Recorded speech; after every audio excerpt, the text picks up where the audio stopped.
Hello, welcome everyone. We will allow 1 minute until people start joining,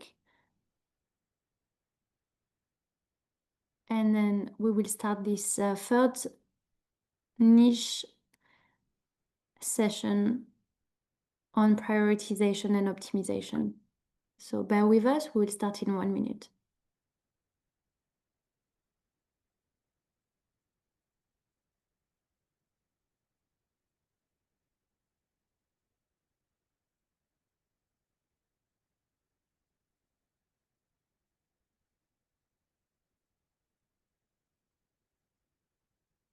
Raymonde, are you happy if I start? I see that we have about 30 participants.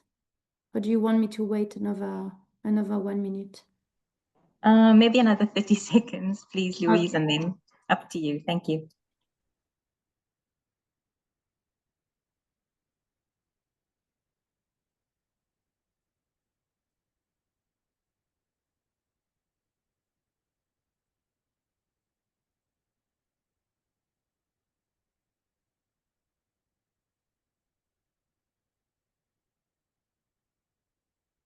Okay, let's open and people will also join in the course of this webinar. This is the third webinar of a series that will walk you through how to go about prioritization of new vaccines introductions and optimization specifically for NITAGs. And this is the third webinar. So we will have, we are aiming to have a very interactive webinar. In your bar, you have a box Q&A. We welcome any questions and comments in the Q&A box, and we will make sure to answer your questions and your comments during the course of this webinar. If by any chance we don't have time to go through all the questions, we will address them in the following webinar or by email. In the previous webinar, what the speakers did is that they highlighted the difference between the evidence to recommendation framework, which is the main framework for NITAGs when they're looking at disease-specific recommendation. So we highlighted the difference between this framework and the NVIPST, where you are looking at several vaccines at the same time. And we explained the process for NVIPST, so for the prioritization of new vaccine introduction. The process is different from the ETR because you're looking at vaccines at the same time. And you're going through step one, workshop one, where you are agreeing with the NITAG on the vaccines that you will be considering, the time frame that you will be considering for vaccine introductions, and the criteria that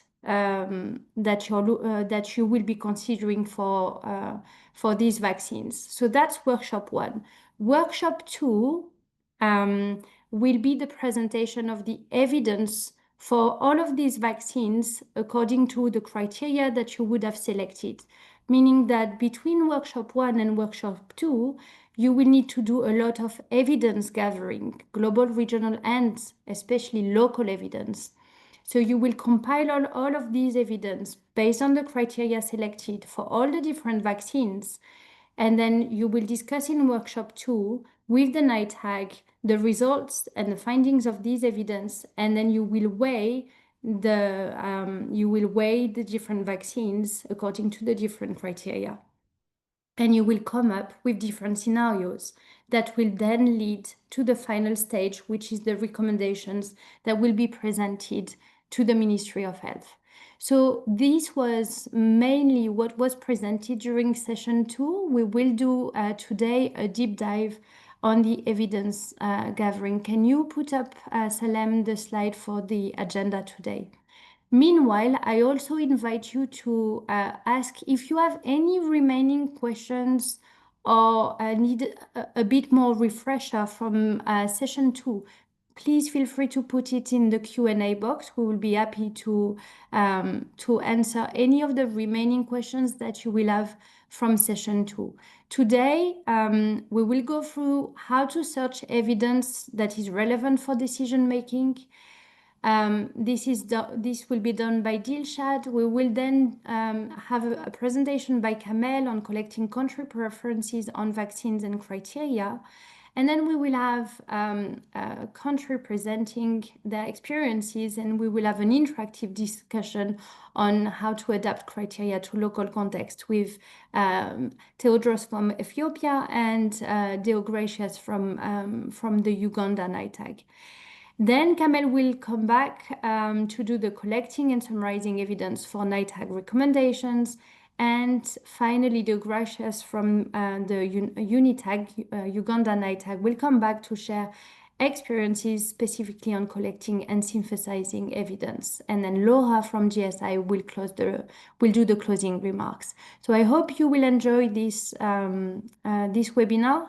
Again, we want to address all of your questions, so please don't be shy and put any questions or comments that you have in the Q&A.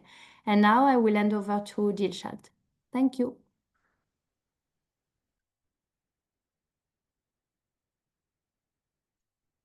Thank you, Louise. Good morning or good afternoon, wherever you find yourself. Louise, can you hear me? Yes, we can, Dilshad. We can, okay, you can see, okay. And then I'll just, let me just share my slides.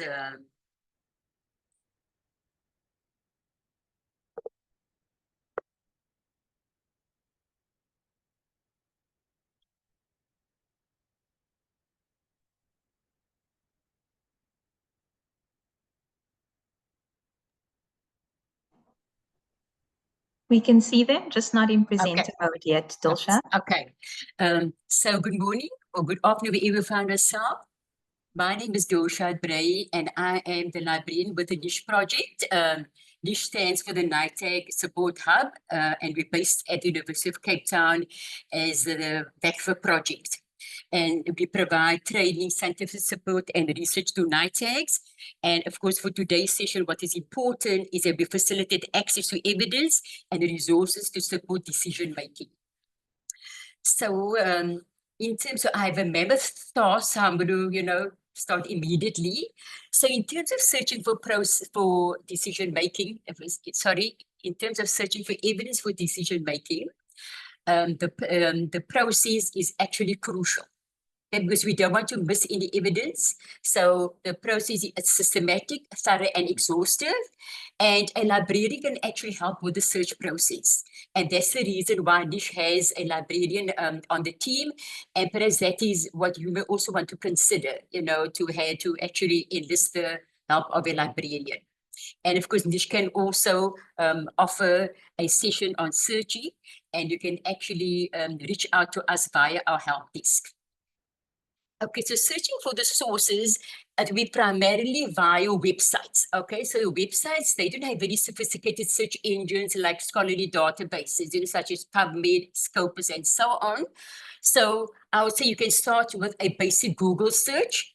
You can also use the Google Advanced Search option. And almost all the websites will have a search functionality. They'll have a search button.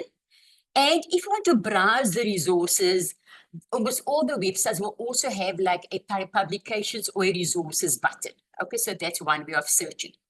So in terms of sources for evidence, as Louise said, you'll have to look at global, regional, and national sources. And so for ease of use, we also, have actually divided the presentation like that, looking for global, regional, and national evidence. So starting off with the global, so obviously we know the World Health Organization, that's our most important organization. And of course, I think everybody knows about SAGE, they advise the WHO on global policies and strategies, regarding immunization. And while the WHO is important, they provide various guidelines and recommendations for effective use of vaccines. And these resources are crucial for NITAGs. Now, it is such a rich resource, I cannot cover everything. So what I want to highlight here are the WHO vaccine policy papers. Okay, and I've the accompanied list there. And at the end of my presentations, I've got all the URLs for you, the addresses. Okay, and why they are important, because these papers, they provide essential background and information on the respective diseases and vaccines, and conclude with the current WHO position concerning the use in the global context. Okay. Then now we come to the US CDC. So obviously it's US focused, but it also has a global focus. And as I mentioned earlier, there's a search button, and you can search for any disease or any vaccine. It's a user-friendly site. And of course, here, very important as it has very useful information in terms of travelers' health, a very important source for that. Then looking at the other organizations, we've got Gavi. Okay, so they mainly provide access, to vaccines in the poorer countries. And of course, we also have UNICEF. And quite often UNICEF collaborates with WHO. And here again, Gavi and UNICEF, if you go to their websites, they'll have a tab for their publications, because they will publish reports and other information sources. So all needed for your evidence. Then again, in terms of university, we cannot cover, but most universities, who have a health sciences or medical faculty will do some kind of research into vaccines or immunization. And quite often, many of the research institutes are also linked to either universities or government departments. And of course, an example is VACVA, at UCT. Then there's also KEMRI, the Kenya Medical Research Institute. And just recently, KEMRI is collaborating with the International Vaccine Institute. So all these institutes also, they will publish their research, they will publish reports. And also, if it's scholarly peer-reviewed research, that then gets published into peer-reviewed journals. And to access the journals, you will then search databases such as Cochrane, PubMed, there are so many others, and you can also use Google Scholar. And of course, many of the universities also now upload all the research to repositories, and these are open access repositories. So for example, UCT is called Open UCT. Almost all universities in the world have that now. Okay. Then we come to the global NITAC network. I think everybody maybe familiar with this. And of course, it's a center for national immunization policies and global recommendations on VPDs. And you can search, the website, there's the search button here. And they also have, these publications, documentation, systematic reviews, and so on. Okay. And then in terms of searching the database, if you click on the resources, okay, you can actually put in search terms. I've just put in vaccine switching. You can put, in the terms that you're looking for.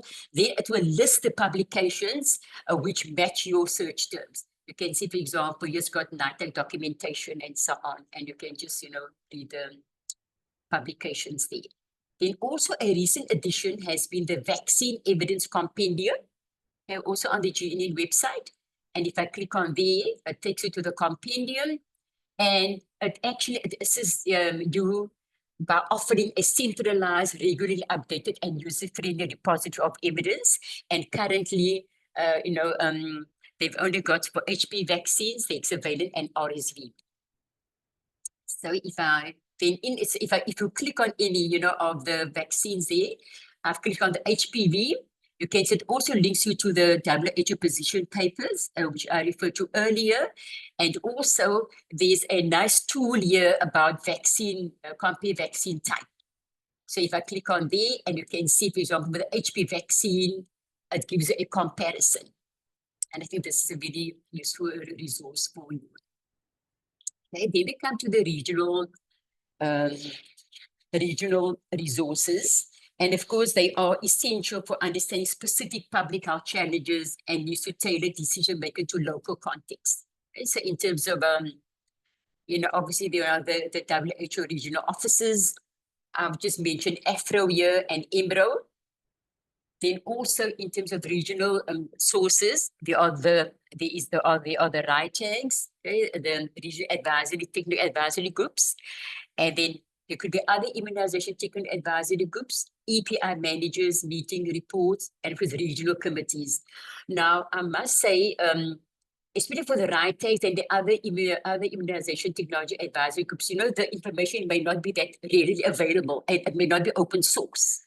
Right? So sometimes there is a challenge in finding these EPI managers meeting reports and the regional committee meeting resolutions.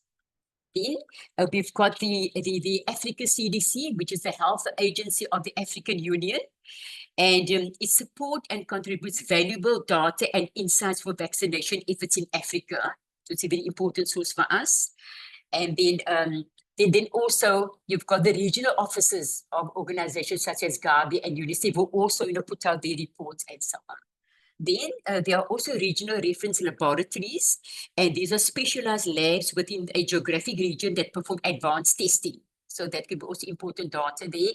Then again, also as we have at the global level, at the regional level, you also have universities and research institutions providing research and publishing reports and so on. And so, for example, the CDC has this report out now on the prioritization. I'm sorry, I'm just trying to move it's obscuring the text here. Prioritization and risk rank of epidemic-prone diseases to emergency preparedness and response in Northern Africa. I think this would be a very valuable resource for you. Now, coming to the project that I represent, Nish, I've also mentioned, it's a NITAB support hub, and we've got many resources for you, but I'm highlighting a resource called Library Guides or LibGuides. And what are these? These are organized, curated collections of reliable and authoritative resources, and they relate to a particular topic or subject. For example, a specific vaccine or immunization-related topic. And what they include primarily published scholarly peer-reviewed journal articles, which I think NITABs have experienced a challenge, in finding these articles. They also include grey unpublished literature. Okay, and it's free and it's available 24/7, and you have full text access to open source material. And where possible, so non-open access material, we can supply that on request via the niche help desk. And here's listed a list of all the LibGuides currently available. And I want to highlight this MCB one, the MCB VAL presentation switch. Okay, and then you can find it, I'm showing the slides, so you'll know where to find it from the niche website. And of course, this is what a particular LibGuide looks like. And what I want to highlight here is that where a position paper is available, it is always the second tab after the home tab. And if you click on it, it gives you the full text of the position paper, as well as what is important. I think it's we list the references, to which were mentioned in the position paper. So it makes it easier for you to find the papers. And as you can see, this is not open access, so we can supply that for you. Then, of course, in terms of national, there are national agencies, within the country, and they conduct research and they collect epidemiological data, which is important for you. And in South Africa, we have the NICD, and I'm sure in your own countries, you also have other examples. For example, I've just listed the Uganda Virus Research Institute there. And of course, there are other well-functioning NITABs as well in the world, like, the Japanese one and the UK one. And so if you want to access any of those resources, this map is on the GNN website. If you click on, a country, you will be taken to the resources. Okay. And of course, once you've collected all the resources, you have to evaluate that, okay, for the quality and the relevance. We want to look at the methodology, the sample size, and is it applicable to your context? And of course, in conclusion, we know we have to find evidence globally, regionally, and nationally. And we have to utilize various sources, unpublished material, published material, because decision-making must be evidence-based and based on the latest scientific data available and best practices. Thank you. And, I'll share these links with you. Thank you, Louise. Thank you. Over to you.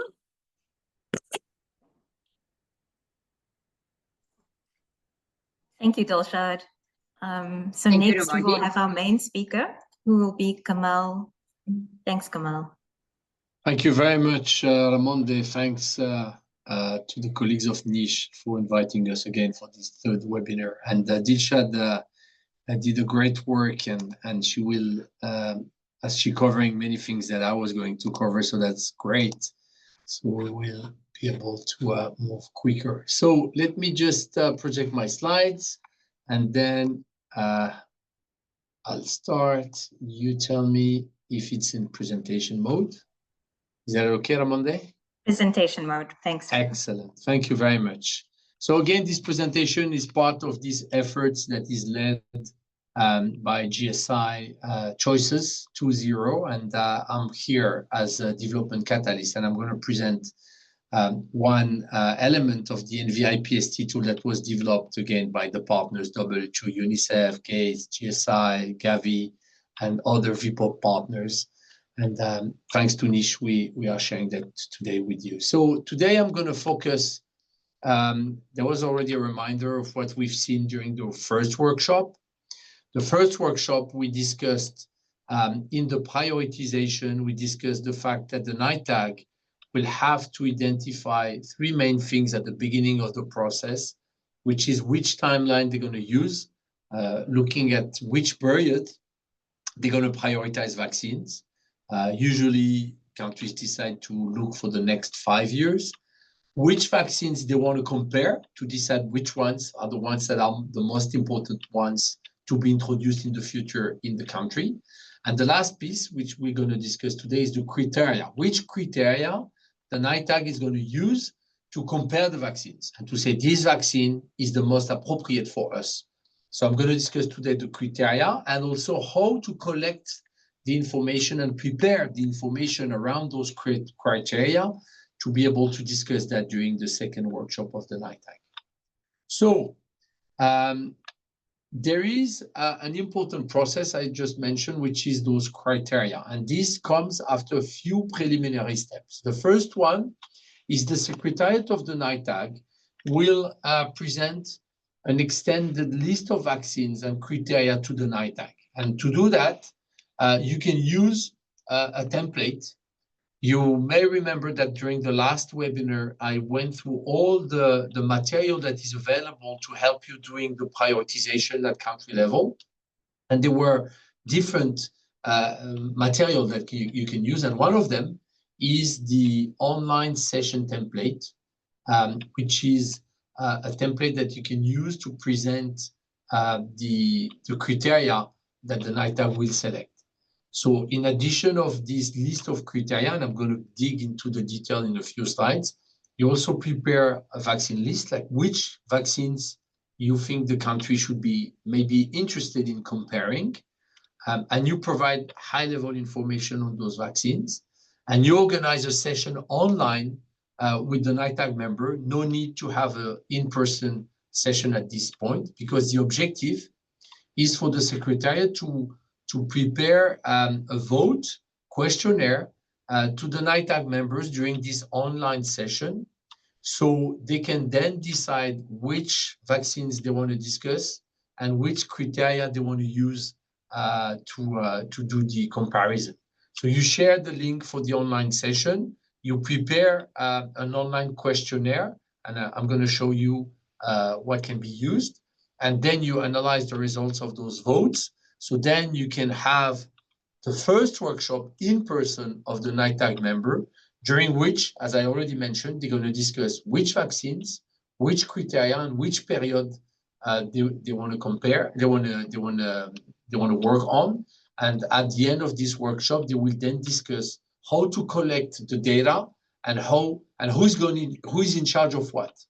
I'm going to explain all that in the next slide. So regarding the criteria we want to use to compare the vaccines, you may know that there are many possibilities to compare vaccines. And there are some work that has been done in the past in some countries, like in Canada, at WHO, there was a work that was done for SAGE, and there were also various methods that were used. And based on all those informations, what we've done is that we looked at all the criteria that you can use in a country to say, this vaccine is better than this one for us in our country. And we listed you can see here a lot of criteria, 71. That's a very exhaustive list. We try to look at all the criteria that can be used, and you can see that it's a lot. So you cannot, of course, use 71 criteria. It's really too many. So what we've done is that we decided to categorize those criteria in small categories. That was the first step. So we have criteria that apply to the disease itself or the vaccine itself. For example, the burden of disease. For example, if you compare malaria and pneumonia, then you can compare the number of deaths, the number of patients that are sick, etc. So that's the burden of disease. And you compare those two diseases, and you're going to say that these vaccines will have a bigger impact on the burden of disease than this one. And that's why this vaccine is more important. You can also look at the benefits of the vaccine. What is the efficacy of the vaccines? You can look at the safety. Is there any adverse events, reactogenicity of the vaccine? You can also look at external factors that are not linked to the disease itself or the vaccine itself. For example, how is the market? Is this vaccine available in the quantity that I need in my country? The finances, do I have the money? How much costs this vaccine? Can I get support to buy these vaccines? You can look at some legal and ethical questions like, do I need a market authorization in my country? Is there like some ethical consideration using this vaccine? And you can look lastly at the program factors. So is there a strategy in my country of elimination of that disease that makes this vaccine very important because it's going to help me to achieve this elimination strategy? Is there any issue with the logistic? For example, if I introduce this vaccine, will I have to increase my cold chain, or is going to be fine with what I already have compared to another vaccines where I will need to invest a lot in building and buying fridges? The service delivery is also an important element. For example, am I going to be able to use the current schedule? I'm just going to add one vaccine during one of the sessions during which the children is coming to the immunization center, or will I have to add an additional session which is adding some work to the human resource, to the nurses? And lastly, is the vaccine acceptable? The population is willing to get vaccinated for this disease, or they don't really care?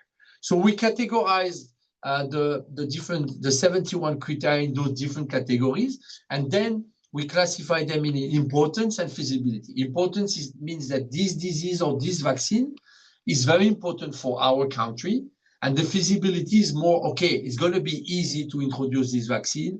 We have the money, it's easy to introduce in the schedule. So that's how we try to summarize those 71 criteria.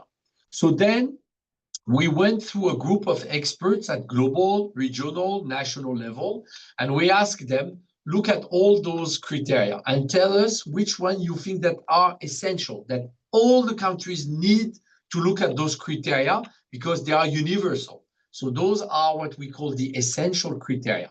And those essential criteria you need to use, you should use all the time, and you should probably put more weight on those criteria. There are also other criteria that are significant, that are less important, but that are important for your own country because of your specific context. And then you have other criteria that you're not going to use because you cannot use 71 criteria to compare vaccines. So you have to drop criteria that are less important. So what is important is the fact that the criteria is important or not, the fact that you have data that is available to use that criteria, and also the ability that this criteria will make a difference between a vaccine and another. Because again, what you're trying to do here is to compare several vaccines and to say, based on those criteria, this vaccine is more important for us in our country compared to the others. So you need to make sure that the criteria will make a difference, because if the criteria is similar in all the vaccines, you're not going to be able to rank the vaccine based on the criteria. So I'm going to go very quickly around all the criteria because I said it's 71, and we ask our experts to identify the essential ones. So I'm just going to give a few examples. For example, if you go to burden and epidemiology of the disease, the expert said that the incidence, the prevalence, the mortality and lethality of the vaccine, of the disease, and the fact that there is no other public health intervention that can prevent or treat the disease, those are criteria that are important to say that the vaccine will have a bigger impact than another one. If you look at the benefits, the coverage, for example, of the serogroup serotypes that are circulating in the country by the vaccine is important. The effectiveness, but also the duration of protection has been considered as essential by the experts. When you look at the safety, the type of adverse event, the reactogenicity of the vaccine was also considered as a key element, essential, that should always be considered by the country. The market availability of the vaccine, the fact that the vaccine will be available in the next years is important, because you don't want to introduce a vaccine knowing now that it's not going to be available. So you may say, okay, it may be interesting for us, but the vaccine will not be available, so let's not rank this vaccine as important for us. The finances, the direct cost of the vaccine, but also the sustainability of the funding for this vaccine in the future. There are some categories where there are no essential or significant criteria. The contribution to the global, national, and regional goals of eradication, control, elimination, the accessibility to the target population. For example, if I have a vaccine that where the population is very difficult to reach out, then this vaccine is probably less important than another vaccine that will be a large coverage.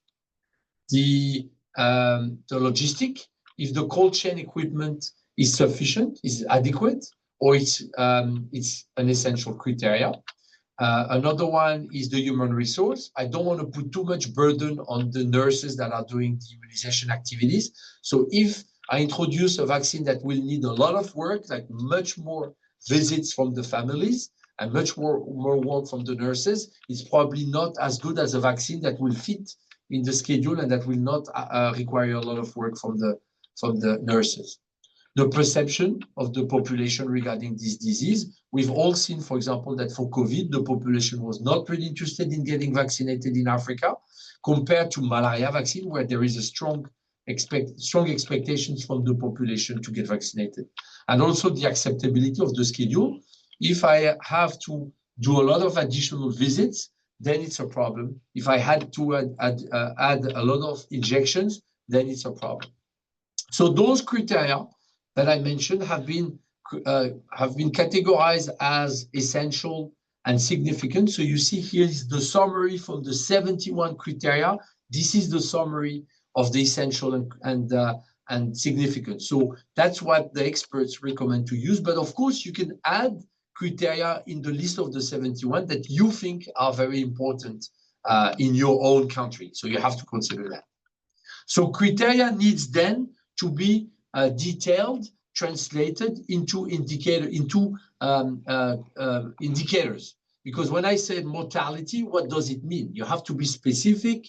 You have to say mortality of which population. How do you define the size of the population? Is it children, adults, the whole population? Is it for 1 year, for 6 months? So you need to define the indicators for each criteria. So you need them to be specific, measurable, and consistent with the criteria. And this we can help because there is a list of criteria indicators that we have developed for you for each criteria. So you don't have to reinvent the wheels. You just look at the material that we have in the tools, so you can then define specifically the indicators. So let me now hand over back to Ramonde for an example from our colleagues from Ethiopia who have done this exercise recently. So Ramonde, back to you, and I hope I'm not too late. No, you're super. Thanks, Kamal. And thank you so much to Laura also for stepping in on behalf of Dr. Tewodros, who did the Ethiopia case study. I just want to let the participants know that there might be a poll that's popping up on your screen. It will not go away until you complete it. So please complete it. And Laura, over to you. Thank you. Great. Thank you so much, Ramonde, and thank you, Kamel and Dilshad for starting us off. Yes, apologies. Teddy from our Ethiopia team is having difficulty connecting, so I'll be stepping in for Sorry, him. I'm around, Sorry? Laura. Oh, you are on, Teddy. Oh, okay, good. Please go ahead then. Yes, thank you. So shall I use this power or the one from my side? It's the same. Yeah, Kamel will be doing your slides for you. Please go ahead. Good. Uh, Thank you. This is Theodros working with JSI as Immunization Project Director based in Addis, Ethiopia. And my slides, I have few slides, and the slides will focus on the practical aspect, how the prioritization, the initial steps were adapted to our context. So it's just practical example of the presentation that Kamal did.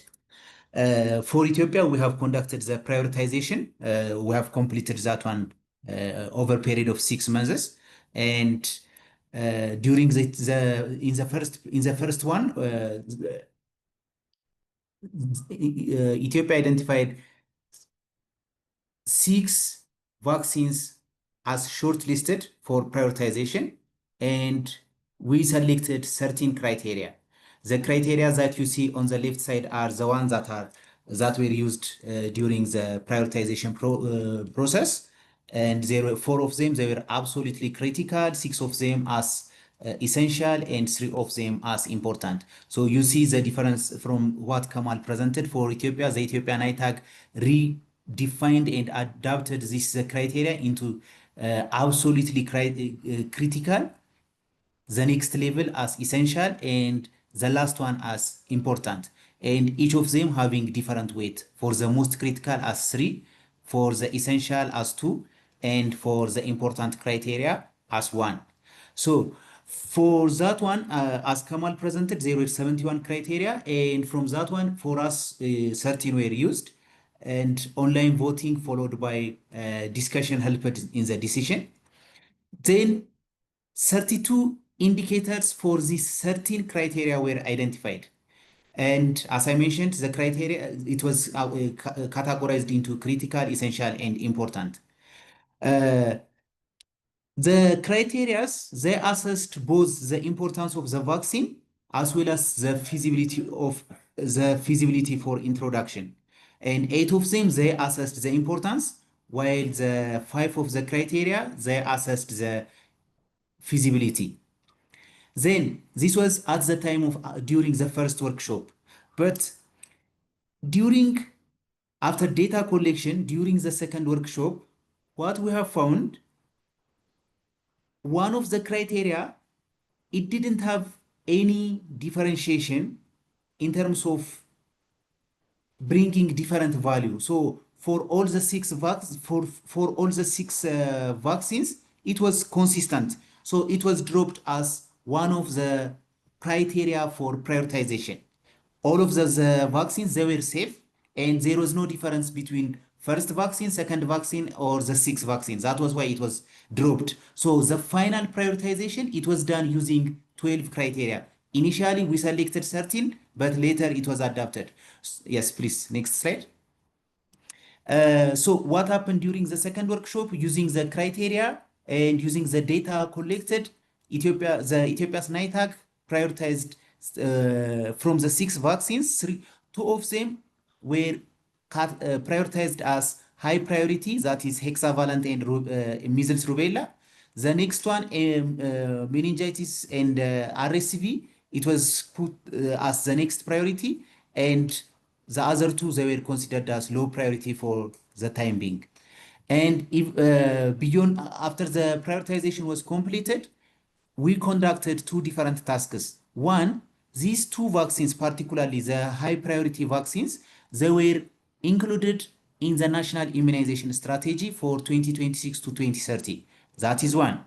The second one, the lessons for prioritization, it is also published on peer-reviewed journal, and you can access it online. I will share the link for that publication. It shows what were the processes that we have gone through. So what helped us, what were the challenge as well as the enablers for the prioritization process that we have done? Some of the challenges that we faced, some of the members of NITAG wanted to have more or additional criteria for indicator, and considering the consensus was reached on limiting the number of criteria among the NITAG members so that it will be manageable. That was one. The other challenge that we had, it was related with data source. Data source, particularly for local sources, that was a limitation, or that was a challenge. And the other one is some members of NITAG, particularly during data collection, they were not active. And for that one, what we did, it was we assigned some lead consultant to lead and coordinate the data collection and compilation process, as well as having regular virtual meetings. So the enabling factors are particularly for the second workshop, we ensured the quorum of NITAG members was fulfilled because there was voting and the NITAG members had voting power. So we ensured the minimum quorum is fulfilled. That was one of the facilitators. Ministry of Health was interested for this prioritization process, and assigning someone experienced in prioritization as consultant or as lead for coordinating the data collection and compilation, that was very essential. That helped in bringing everyone on board plus facilitating. And the other enabling factor is limiting the number of indicators to fewer. It facilitates the data collection. If we increase the number of indicators, it gets too complicated. And the other one is engagement of a strong engagement from partners. Partners, it includes NITAG members, Ethiopia's Ministry of Health, WHO, UNICEF, plus other immunization partners like JSI or CHAI, PAS, all other partners. They had part, particularly in sharing what is available information for local ones. And the other is prioritization is not about numbers. Beyond numbers, there is critical thinking, the human component, reasoning, and prioritizing. So the NITAG, it's not only putting that numbers on the table. Beyond that one, there is also critical component of critical thinking that helped us in deciding what is feasible for our context. Next slide. Yes. So this is my last slide. The key lessons. One is, as I said, the challenge is getting the potential source of data. So on that one, mapping of who, it might be organization, it might be person, on what information, evidence is available against the specified criteria. That is one of the lessons that we have identified. Then another one is there is a need to organize regular virtual meeting to provide update on the status, as well as to get additional information and sharing challenges. That was another interesting, that was facilitating. And with the current Gavi funding environment, there is funding constraint, and additionally, there is also change on the cost sharing from countries. So the economic component was one of the factors that should be included or should be considered in determining how many vaccines to be introduced during prioritization as high priority. And prioritization is not final job. Even after prioritization is completed, still there is a need to work with the Ministry of Health to ensure it is included either as part of the national immunization strategy or as part of national plan. So there was also work after the prioritization by partners like JSI plus the Ministry of Health. And the last one is the prioritization process enabled or capacitated NITAG members from being responsive to being more proactive. In previously, it was case by case, like one vaccine, when it's introduced, it's presented to NITAG review and provide recommendation. But in the case of prioritization, it is NITAG that comes first. NITAG came up with 1 to 3 vaccines to be introduced, recommended for introduction. Then ministry takes that one. So it changes the action from responsive to proactive nature of NITAG. Thank you. Thank you, Teddy, for an excellent presentation and the experience that we have had from Ethiopia. It's a very good learning point. So at this juncture, I'm going to take you through the next part, which is the question and answer. And as been mentioned earlier, we had requested members to type in their questions and answers in the question and answer chat box. And also, this is an opportunity for you to actually verbalize your questions. So if you raise your hand, we should be able to allow you to ask your question or raise your comment to the country's experience. Teddy, just to let you know, Uganda also went through a similar process, and we were very interested in the way Ethiopia went through the process. For Uganda, we had the opportunity of the NITAG to be asked by the Ministry of Health to look at the possibilities of which new vaccines could we add to our program. And we also looked at the 5-year program, and you'll hear more about this when I make my presentation later. So I'm calling upon members to ask any questions or comments such that we're able to have an interactive session. Okay, great. So Laura, first question from Laura was, what have you found to be the criteria that are most sought in the country's experience? So over to you, Teddy. I think it might be good for Kamal. Kamal has been with multi countries. For Ethiopia, it was the 12 criteria were used, and all the against all the 12 criteria we collected. In terms of timeline for Ethiopia as well, we used 5 years as time frame. So the time frame was decided for 5 years. Kamal, to you for multiple countries experience. Thank you, Theodoros.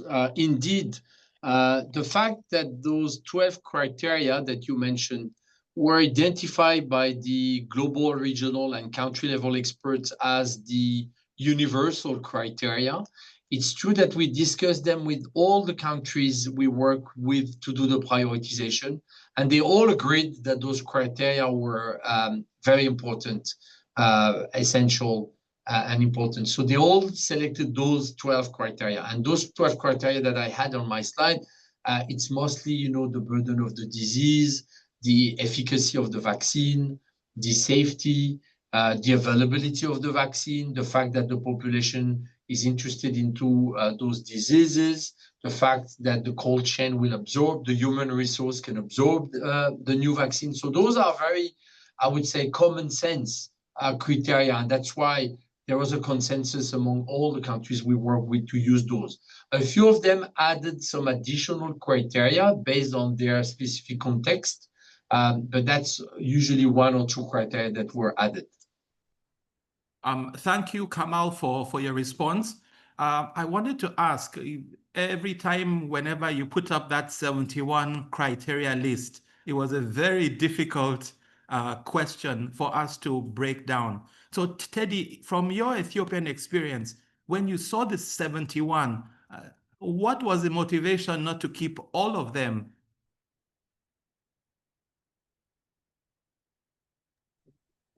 Good. Yes, the indicators, they are long, but the good thing, Kamal was also with us, and what were the global recommendations and what are the key criteria that are used? That was one. The other thing, considering most of the NITAG members, they use their opinion plus what is needed for Ethiopian context, and it was, they went through quickly what are the key criteria. They went through the 17 criteria, the 71 criteria quickly and determine which one should be prioritized for the case of Ethiopia. So it was more contextualized considering that one. That will be more relevant for decision making. Again, before the main event on the first workshop, there was virtual discussion, and that virtual discussion also helped in making them familiar with the list of some of the indicators. Kamal may add. Yeah, just to add that it's impossible to compare vaccines with 71 criteria because just keep in mind that countries usually they want to compare like 5 to 6 vaccines to be potentially interesting to introduce in the next 5 years. So if you have like 5 criteria, 5 vaccines, sorry, multiplied by 71 criteria, I mean, even with the computer and with artificial intelligence, it's very difficult to be able to understand why a vaccine would be better than another. So that's why having the NITAG looking at less criteria allows them to really compare the vaccine and then to have a rich discussion. Because again, the criteria that they are using is just to support the discussion. I mean, it's not the criteria deciding. But when you see on the screen that, and I'm going to show you in the next few minutes, when you compare, for example, the burden of disease of malaria, of typhoid, of pneumococcus, of all that, and you see that on the screen that one vaccine will really save many more lives than another one, then you can immediately say, okay, this vaccine is probably the most interesting for us in our country for that criteria. So when you do the different criteria, then you have a better idea. So 71 is way too many criteria. It's a bit scary, in fact. Oh, thank you, Kamal and Teddy, for taking us through the experience. Do we have another question up, Salim? I see in the Q&A, Deo. Okay. So the second one is I'm interested in knowing the best platform to access data specifically on pregnancy. Kamal, do you have a comment on this? Where can we get pregnancy-related data? Yeah, I mean, there is like an answer of Laura. I just want to acknowledge that Laura shared a link to the American College of Obstetrician and Gynecologists. That is a first sources. WHO has also some recommendation, and I would advise you to look as Dilshad mentioned at the beginning, and I'm going to mention that in my presentation, the position papers from SAGE. They usually address the pregnancy and the pregnant woman vaccination in their recommendation. So I would really encourage you to look at that every time. All right, thank you, Kamal. Mariam, I see your hand is up. I've asked you to unmute. Please ask your question or make your comment. Mariam, please go ahead and unmute.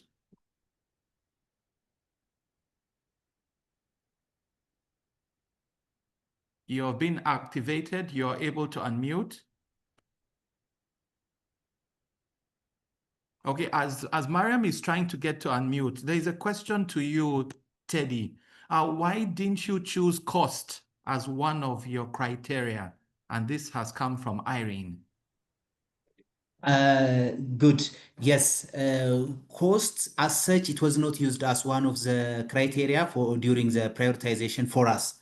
And Ethiopia being a recipient of Gavi, and most of the time, particularly for the introduction phase, for most of the vaccines, it is put as one of the vaccines that we receive as Gavi funded country. So the assumption is for most of the vaccines, the vaccine we are receiving from Gavi, at least for the first few years, as Ethiopia with least developed countries, in terms of competitive, in terms of weighing, it will have less differentiating values. That was why we didn't use it by then.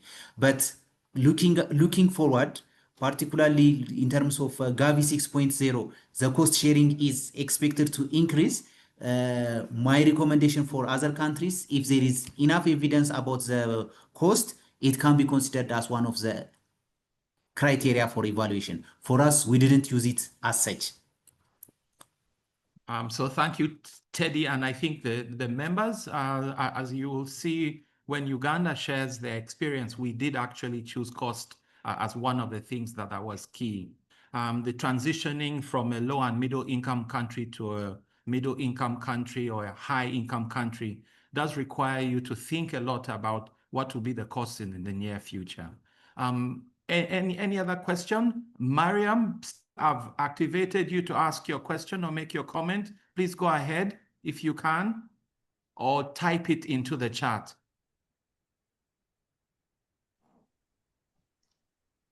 Mariam, you just have to unmute yourself on the audio button. We can't hear you at the moment. I've actually sent her a chat to see if she can do exactly that. Oh, so Teddy, as we do wait for other questions and comments, what was your experience in publishing your Ethiopia case? That's something that I'm sure many countries would be interested in knowing. Yeah, even let me paste the link the link for that one. And on that one, what we did is what were the experience of NITAG in terms of here is the link, and and it's freely available. You can access it. So that one, it shows what were the steps that we have gone from the initial step, from virtual discussions through the first workshop to the second workshop. Then what were the type of data that we used for prioritization, and what were few of the challenges that we experienced, plus how we adapted, and looking forward how other countries can receive it. And it's published on Vaccines Journal, and you can get it as a lesson how we went through the process. In terms of author, all the people that participated, NITAG member, plus JSI, and Kamal, plus I think there were also others that we came together and we brought it as lesson learned for other countries. All right, thank you. I think that is a great experience, and many other countries would like to follow in your footsteps to have this opportunity to have their experience shared. We have another question from an anonymous attendee. Salim, are you going to share it, or I can read it out? Great. With the expected funding limitations in 6.0, countries will need to prioritize more now than before. How do countries intend to determine what should be front-loaded, scaled back, or deferred? I think this is a general question, and this is the whole idea about prioritization. So I'll ask Teddy to give his input, and then I'll wrap up with Kamal. Thank you. Yes, this is true, and this is what we have also observed. After we completed with the prioritization strategy for Gavi 6, came out clear that the funding volume is going to be small. Initially, even we didn't consider the economic component, assuming it will be available. That's one of the scenarios. The second scenario, Ethiopia is expected to transition from low middle income country from low to mid income country, which will have also another implication for the costing. So with that one, even we have started internally within Ethiopia with the Ministry of Health. Should we be doing only prioritization, or should we be also looking to optimizing the ones that are within the system? One. The second one, should we be moving all the prioritized vaccine to be introduced? Even there are others in pipeline before this prioritization, like yellow fever is planned to be introduced early 2026. Before completing this prioritization, there was decision for introduction of yellow fever. So that discussion has started, and it should be part of the way forward. Its prioritization is one, and optimization is another thing that should be considered for countries. Thank you. Thank you, Teddy. Over to Kamal. Prioritization or optimization? No, I think Teddy said everything. I just want to add that Gavi is moving forward, providing countries with what is called vaccine envelope, country vaccine envelope, which are envelope of funding that will be given to the country, and the country will decide what they want to do with this envelope, which vaccines should be covered by this envelope. And to do that, Gavi is going to push the countries, support the countries to do both prioritization and optimization, as Theodoros just mentioned. It's important to do those exercises based on the data of your own country, so you can make decisions regarding which optimization in your current schedule, which vaccines to be modified, which schedule to be modified. For example, moving from 2 doses to 1 for HPV, from 3 doses to 2 for PCV, or changing product. For example, reducing the number of valents that are included in the vaccine, but getting a vaccine that is much cheaper than some budget to introduce another vaccine in the future. So optimization and prioritization are the two key elements for the Gavi countries in the future. All right, so thank you, Kamal, and thank you, Teddy. We'll slowly be moving on in our program, and we'll be having the Uganda experience. Kamal, kindly share. There are still 2 more questions. Let me.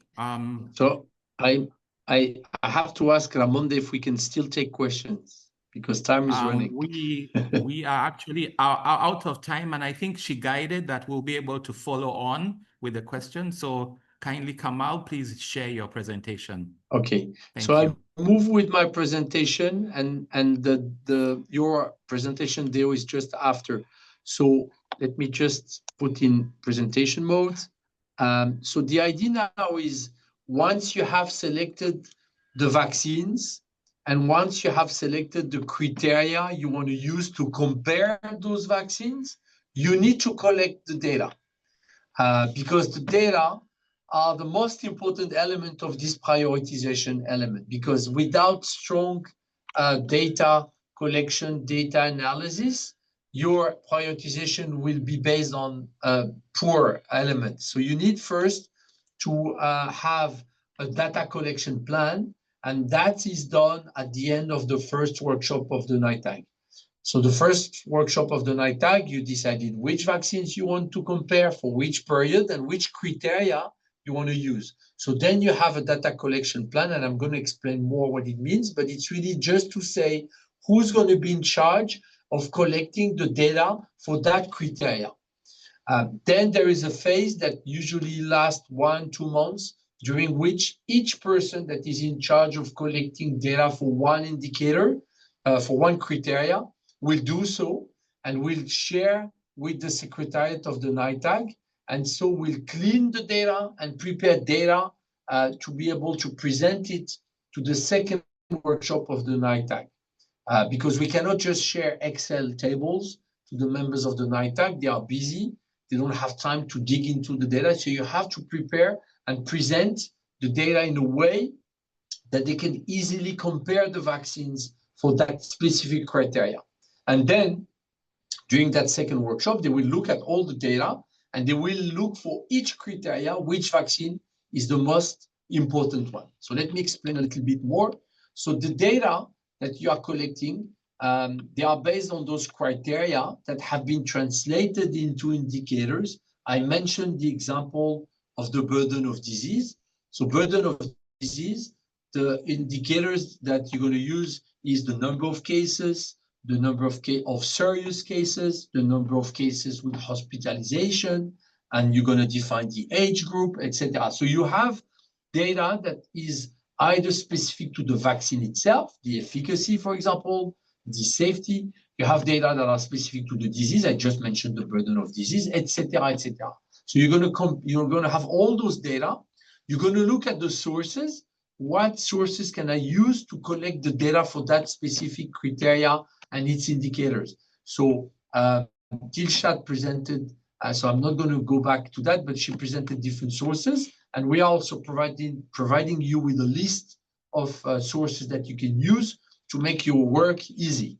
Okay, so you identify the data, you identify the sources, and then you gather all the information. You need to define the roles in the data collection, because you have the NITAG members, you have the Secretariat of the NITAG, you have our colleagues from local organizations like universities, hospitals, research institute. You have the international partners like the WHO, the UNICEF, the GSI, the NICH.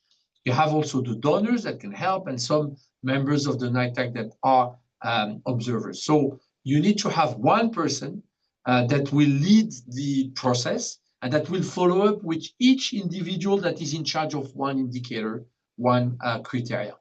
And this person will be in charge to make sure that all the data are gathered and all of them are cleaned and are then presented in a nice mode for the next workshop meeting. Usually it takes 2 months to collect, prepare the data, and then share in slides. So we are providing you with some tools to collect the data. Those are tables, for example. So if you look on the left, for example, the criteria is the mortality. The indicator is the number of deaths by disease in 2023. And then this is a table where you can put your data. So then it's already summarized. So we have several planning data tools like that will help you to do the data collection. Those are the sources that you can use. Again, Dilshad has made a great work in presenting those. This is a table that is included in the NVIPST tool. So you can see that for each category of criteria, you're going to have a list of sources. So you just click on it and go and look at the data that are there and use the data that you need to use. Of course, the main sources are the WHO Compendium, the NITAG Resource Center, but also the SAGE position papers and some of the UNICEF data when it comes to the cost of the vaccine and others. So those are the templates. As I mentioned, you can have two types, long version, short version, so you can summarize the data. And then when you have all the data that are summarized, you have to keep in mind that you have to assess the quality of the data.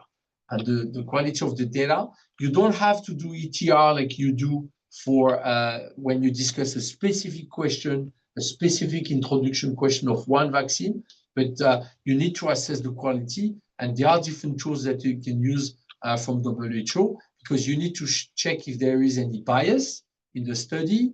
You need to check that there are no conflict of interest, like the data that you found is not linked to the industry, for example. You need to make sure that the data are complete, that it's not just partial perspective, because it's a biased perspective. And you need also to make sure that the data are transferable between a country and another, because you will not always have all the data that you need. So you need sometimes to look at data that are coming from modeling, from other countries, from regional levels. So all that you need to look at before sharing those data with the NITAG, to make sure that you're not sharing data that are not good. So you're going to encounter many problems. I just mentioned the fact that sometimes the data are missing. So if there is no data, you cannot use that criteria. Let me take an example. Many countries are using the demand side. Is the population interested in getting a vaccine for that specific disease? So most of the time, you won't have data regarding the demand, because there are not so many surveys that are done with the population to assess their expectations. So in that case, if you don't have data, either you find data in another country that is close to yours, or you just decide that this criteria should be dropped, because it's not going to be helpful to compare vaccines. Sometimes the data is incomplete, so you can use modeling. Sometimes you can use proxy data from neighboring countries, from regional level, from global level. Sometimes the data are of poor quality, or you're not sure about the source. The data are scattered, so you need probably to reduce the weight of that criteria in the assessment. Sometimes the data are inconsistent between the different studies. So sometimes you can say, okay, we don't have information for that criteria, so let's exclude that criteria. And sometimes the extrapolation is not possible. So in that case, you cannot use those data. So you can see on the left an example of data that have been collected by the people, by the NITAG members, the secretariat, and the partners. So you can see that this is a lot of tables.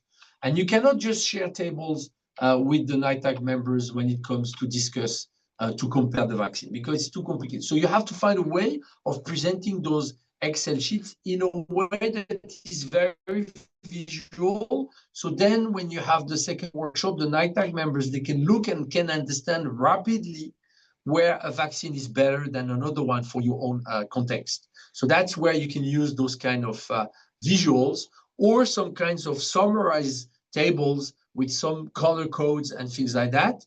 But again, you present those data, and then the NITAG members will discuss and will decide after a vote which vaccine is more important for the country than another. But if you don't do those visualization, it's too complicated to look at Excel sheet, and it takes a lot of time. So there are different ways of presenting the data. For example, here we are showing a better way of showing the prevalence. So for example, here we are showing the number of cases for each disease, for each vaccine, and you can see easily, for example, that vaccine 2 will protect more, will protect more people than the vaccine 3. We have this kind of presentation where we share the effectiveness of the vaccine, and you can see that some vaccines have high efficacy, some others have lower efficacy. You can have those kind of tables that can show the availability of the vaccine in the future. You can put some color code like green, red, orange. So it really simplifies the review of the data for the NITAG members. So that's very important to be able to share something simplified. So let me now hand over to Deo to share his experience in Uganda regarding this data collection. Hi, Deo, Mal, to can you. you hear me? Yes, perfect. Great. So I just have You're cutting, Deo. Hello? Deo? Apologies, everyone. So Prof. Deo Gracious has just communicated they're having some heavy rain, so we might have some network instability. If you can just give us a few seconds to try and sort that out. Hello? Oh, That's you're much back. better. Go ahead. Hello? Yeah, we Okay, can great. hear you. Go ahead. Great. So I was saying, and I'll try and be as fast as possible, just in case. Experience started with the minister's request for us to look into a prioritization of our vaccines. This came as a result of an immunization stakeholders meeting in early 2023. Uganda's request through the Ministry of Health was to look at a 5-year plan that how would we use specific vaccines from 2026 up to 2031. And this was really based on the country's prevailing disease.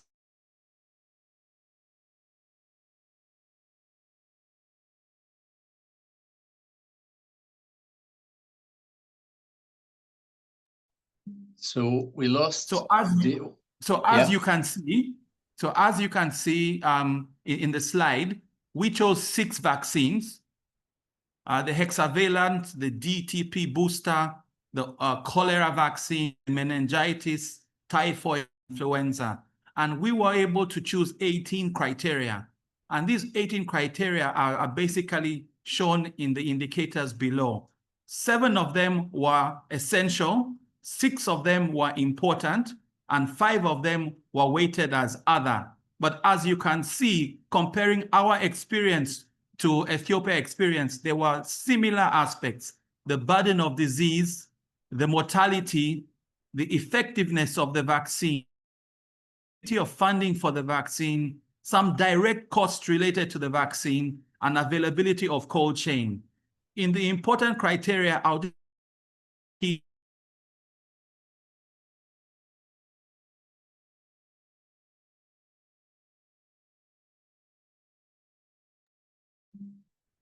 So Deo, we lost you again.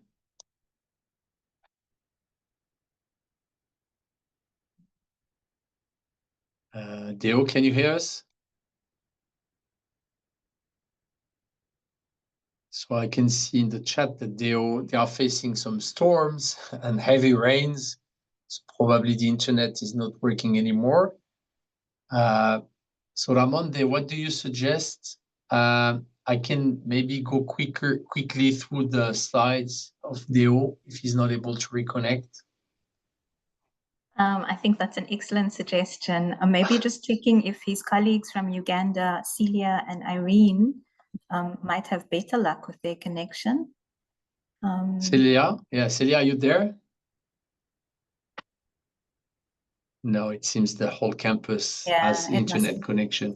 Indeed. Okay, so let me go through that, and apologies really, because it would have been better to have Deo presenting.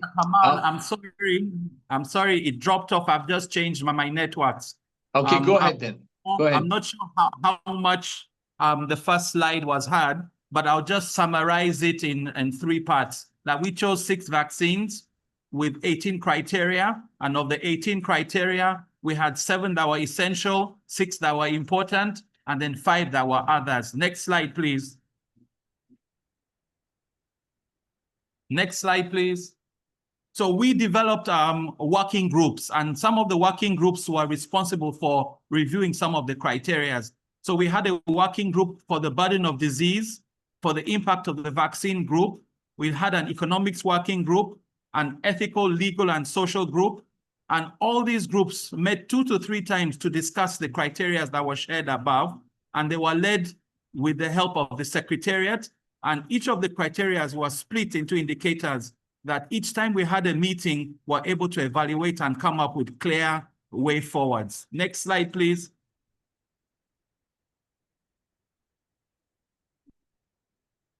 So just to highlight one of the criteria we used, it's a busy slide, but it basically shows that when we looked at the effectiveness of the vaccine, we looked at its reduction of the disease incidence in the general population. We also looked at the reduction of the disease in the groups that were at risk. We reviewed some of the slides available both within Uganda, outside of Uganda, and outside of Africa. Next slide, please. When we looked at the incidents, we saw varying differences, and these differences really depended on the source of data. So when we looked at the cholera, you found that most of our data that we received came from the Ministry of Health and WHO reports. When you looked at influenza, it really came out of the seasonal peaks of the influenza outbreaks that would take place. When it came to typhoid, we're limited to the Ministry of Health, WHO, and other partners like UNICEF. And more importantly, what we noted was the diagnosis of typhoid was really dependent on the healthcare facility. Some used standards of diagnosis, others used non-standard diagnostic methods.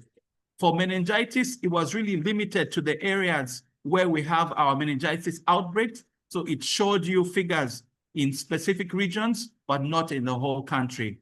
Next slide, please.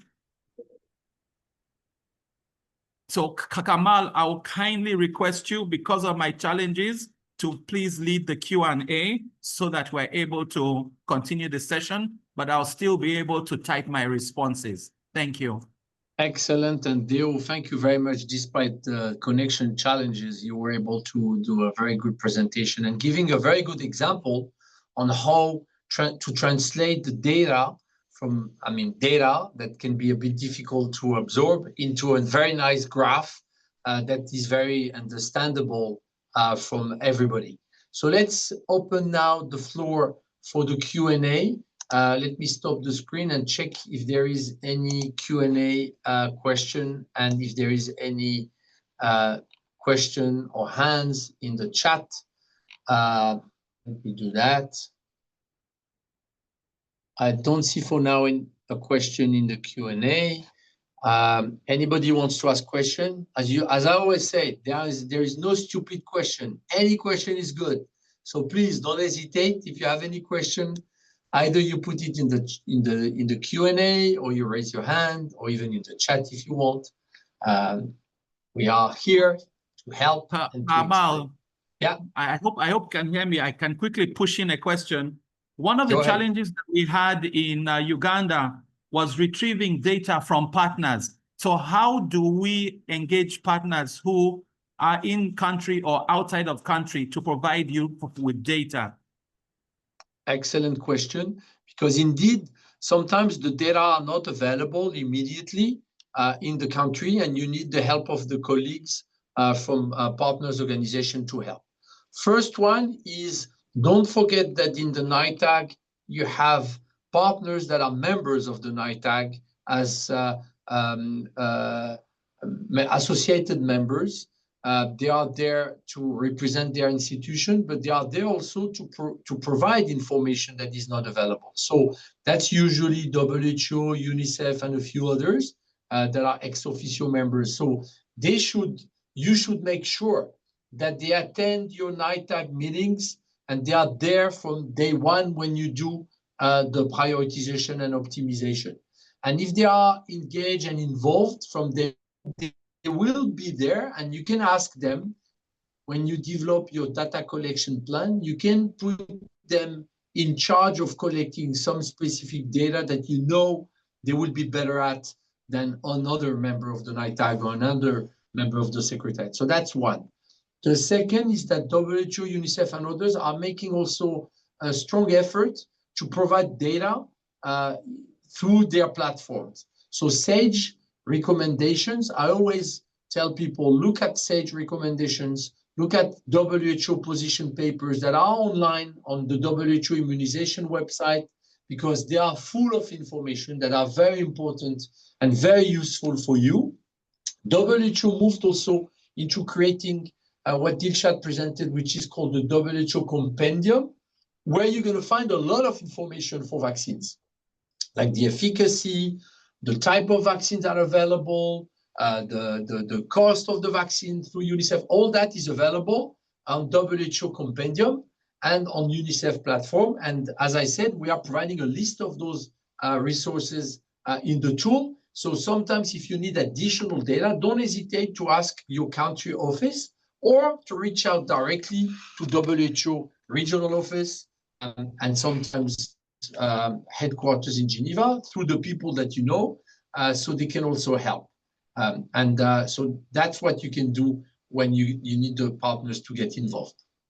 I'm looking at the list of questions and I see, is there a place we can get data on the cold chain? Yes, so depending what kind of data you're looking for, but if, for example, you need to know the volume of the vaccine, so you can calculate the space that is needed if you decide to introduce that vaccine, there are tools that are available from WHO and UNICEF to calculate that. There are information on UNICEF pre-qualification, on WHO pre-qualification database, but also on UNICEF supply division database. You have those information available, and we are providing those links into the list of resources. You also have some calculators that are provided by our partners to calculate how much it will impact at central level, at regional level, at local level. So all that, there are tools that are available, and we are providing those links into the tool itself. Another question is NITAG include team is NITAG include team to accelerate discovery of new vaccine, like accelerating bacteria vaccine target AMR? And also, how can I participate in NITAG works, either national and global level? So NITAG are not research institute. They are just committees, advisory committees that are advising the Ministry of Health regarding immunization. They provide recommendations on vaccine introduction, on any question that is related to immunization. They just provide recommendations, and they are composed of epidemiologists, clinicians, pediatricians, infectious disease specialists, health economists. So they are an advisory committee. So they don't do research. But what they do is sometimes they provide recommendation to the government, to the academies, the universities, the hospitals, to conduct some activities that will help them to make a recommendation regarding immunization. For example, improving surveillance or focusing surveillance on some specific issues, or looking at which variants are circulating. All those kind of things are recommendations that are done by the NITAG to the research institutes, and also sometimes to the donors themselves. How can I participate in NITAG work? So this is not an open group. So there is usually a secretariat that is managing the NITAG. The secretariat usually sits either at the Ministry of Health in the immunization program, or it sits, like in Uganda, in a research and technical agency that can help the NITAG works. So it's not open, it's only for the members and the partners. You can reach out to the secretariat of the NITAG to ask about the processes in your specific countries. Any other question? I think we are almost at time. Kamal, I think there's one unanswered, but perhaps you'd like to weigh in as well. Try and read it. It's from Brendan Kwesiga, asking, is there a process by which the NITAGs ensure the outcome from these prioritization processes is captured in the NIS? It would be great to hear what the countries have done before to ensure this. Thanks.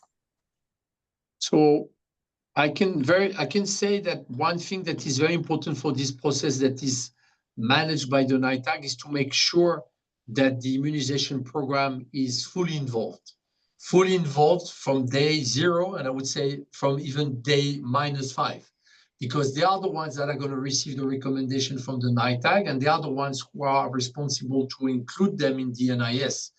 Usually the NITAG Secretariat is managed by the immunization program, so it's not a problem because they are the ones supporting the NITAG to do the process. But this is very important. But let me hand over first to Theodros, and then to Deo if he's still online. Theodros, do you want to jump in here? Yes. For the last question related with NIS. Yes, for the case of Ethiopia, even after the prioritization was completed, actually, like Kamal mentioned, it was throughout the process, Ministry of Health's immunization manager, he was part of the process. And the result of the prioritization, it was also presented to senior managers within the immunization, within the Ministry of Health. That was one. In different strategies development, that was also presented, including in technical working group, that make everyone aware of what is coming up. And when ministry is developing its NIS, one of the section is new vaccine introduction. So during that, in that section, the results, the recommendation from NITAG, it was presented. And right now we are considering that one as part of the NIS of 2026 to 2030. So it was ongoing communication throughout the process of prioritization, as well as even after the prioritization completed, there was an advocacy and communication on what were the recommendation from NITAG, and it's going to be included. One additional point on the cold chain for us, one of the criteria was related with the cold chain. And on that one of the source for information is the logistics working group. It has information on what is the quantity of logistics, the cold chain we have, and what will be the implication on the cold chain. It was calculated. So logistics working group within the country, within the immunization team is another source for cold chain related information. Thank you. Thank you, Theodros, for that. And let me hand over to Deo. So thank you. So quickly from the Uganda perspective, we actually had our request to the Uganda NITAG shared from the Ministry of Health. So the Ministry of Health actually wanted technical advice on how we could introduce new vaccines over the next 5 years. So the question about how do we prioritize, it is really guided through the technical aspects that have been shared, collecting data, prioritizing the different vaccines, and then sharing this technical report with the Ministry of Health through the Director General. So we actually give our direct input into the decisions that the Ministry of Health will make over. Thank you. Thank you, Deo, for that. And let me hand over now to Ramonde for closing. Kamal stopped roping me in. I'm actually going to hand over to Laura from JSI to close, but I'd just like to say thank you to everybody. This always happens that we have lots of questions towards the end. So please ask your questions a bit sooner, and it was wonderful to see you. Thank you. Yes, thanks so much. Thanks so much for all the participation. The hour and a half went very quickly, and thanks so much to our facilitators for the examples.